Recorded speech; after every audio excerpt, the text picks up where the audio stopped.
And we're about to start prep for tomorrow. Trim and rub. Giggity. Morning everybody. This is the first time I've ever done a video for brisket. And as you can see here, I have a full pack of brisket, or a whole brisket, flat and point, cryovac that I had in the freezer for a little while. And I'm smoking it tomorrow, and I always like to prepare by trimming it up and putting on a binder and rub the day before, putting it in the fridge. It's kind of like a dry marinade, and everything, that smell, that flavor, all just soaks into the meat. And then the next day, I might take it out and put a little bit more rub, because the rub will have absorbed into the meat. And a big fatty hunk of meat like this, not me, the brisket, will absorb a lot of flavor, and you want it to taste good. And I often use Frank's as a binder, but also just like I would a beef roast, I rub it with mustard. And one of my favorite new rubs, and I'm sure a lot of the blackout or black rubs you can get out there, one of my favorite rubs is Miller's Meats blackout seasoning blend. It tastes so friggin' good, primarily with beef, but it's good with everything. So a long, flat, sharp knife, and I'm going to be trimming off a lot of the fat, and I'm going to try to get some close-ups so that you guys can see. So there's the brisket. You can see it a little bit more up close now. And part of being ready is having your station ready. Just helps being organized. Garbage can nearby to catch any plastic. I've got plastic underneath a sheet pan to catch any blood drippings, and some paper towels and other cleaning things, as well as my seasoning stuff nearby. And I start fat side up for trimming. You can see it's got a lovely fat cap. I'm going to trim some of that heavier end there, and then I'm going to square this end off, and I'm going to square and or round that end off. And it's actually pretty nice along the sides. Sometimes there'll be some fairly browned stuff, and I'll remove that. But I start trimming with the fat side up, then I flip it and put the binder and rub on the opposite side first, so that when it's sitting in the fridge, it sits the fat side up. Reason for that being is when I go to transfer it into the smoker tomorrow, it'll start with fat side up.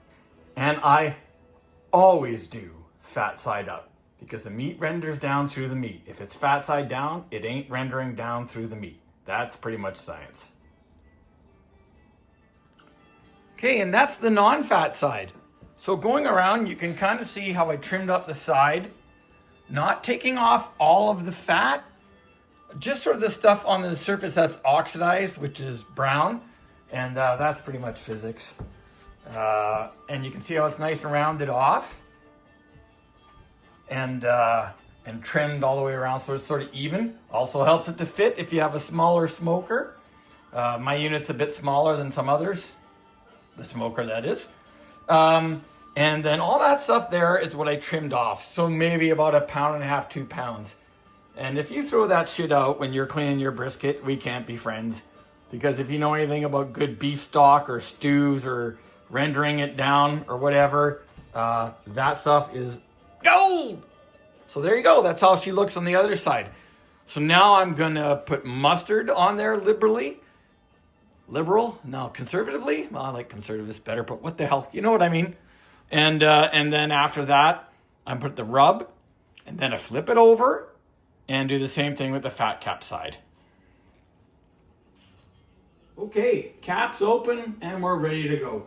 Gonna start with my mustard, and you're gonna, son of a bitch, you're gonna always want to shake your mustard first so that the water shit doesn't come out. Don't do this at home. It's still good. So that your mustard comes out like mustard should. A lot of it. This helps flavor, tenderize the meat, and it helps with the application of having the rub it here. See, I don't know if you can see from that far away, you can notice how I'm only using one hand to rub my meat. And I'm getting it all over every surface. And it's hard not to get excited when you do this. But yeah, you can see how it's nicely coated. And mustard with one hand, rub with the other. But of course, that's ideal to help with cleanliness and efficiency and all that. And then just another thing is that when you have a tray like this over it and plastic wrap underneath, it catches any of your rub, so you can put it back on after. And remember, the thick cut of fatty beef can handle a lot of rubbing. And you hold it just a little bit high enough because you want to get a real good coating. And don't worry, I'll get a good shot of this after.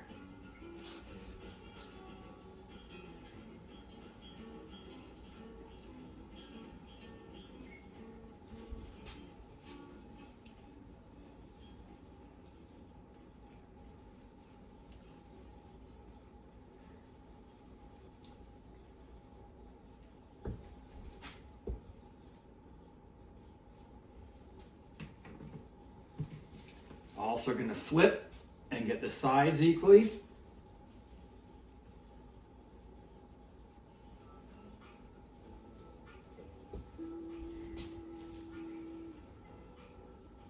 And sometimes you might need to pat in your rub. Or even, one thing that you can do that's easier, it's tough to get the sides, kind of tricky. So it spills into your sheet and then you just dip your meat into it like that.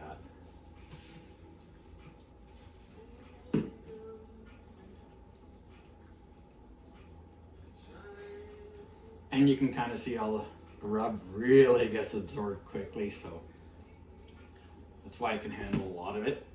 And then I'm going to flip it over, and you're going to get your fat side. Don't worry about this shit getting all dirty and everything. You can clean it after.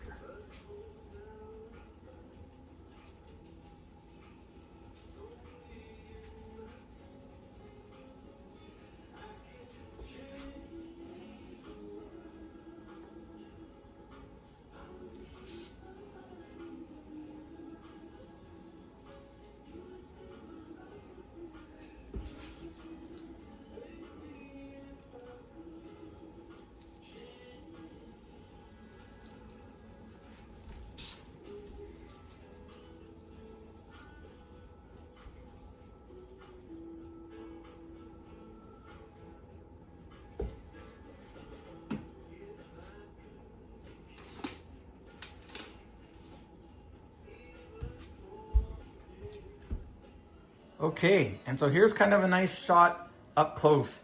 And even after just liberally rubbing a lot of the rub on there, too many rubs, you can see how it gets absorbed very, very well into the meat. But essentially I've got binder and rub all over. And again, that's going to build a nice crust. And trust me, it's not going to be over salted or over seasoned. This big old piece of beef can handle it. And again, on this side here too, you can see how a lot of the rub has already absorbed. But that's why you wrap it up as is. And then if you need to reapply some before you put it on the smoker the next day, you can.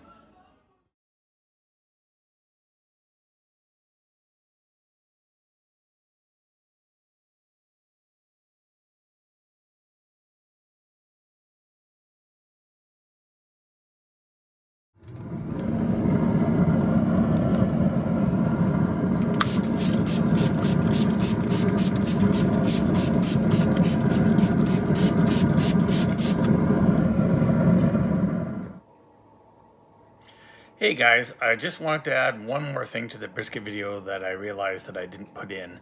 You'll see in that one clip of where I'm lifting the smoker lid up and spritzing it. So you can use a lot of liquids. You can use beer, you can do just water, but that won't impart any flavor. It helps to keep the meat moist. But it also does another thing. It also helps to build the crust. And I always use something that adds flavor. And that's a mixture 50-50 of apple juice and apple cider vinegar. So that's what I'm spraying on there.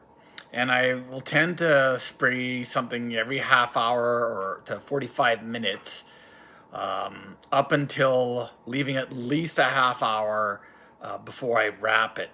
So you can see that in the videos that I do double wrap the brisket in foil, and then put it back in for a few more hours after the first 4 to 5 hours of smoking it right on the grill grates. So yeah, I just wanted to add that. And then also that when you pull it out, let it rest for at least a half hour. A lot of barbecue sites and places will recommend longer than that. Wrapped a long time in the cooler. And I've done that before, but I've found that that tends to make it almost too tender, more like a shredded or pulled beef. So I just leave it wrapped in foil and a half hour, and I'll tell you that last brisket was the best one I've ever made, so I'm gonna stick with that. So hope you enjoyed the video. Take care, and we'll see you soon.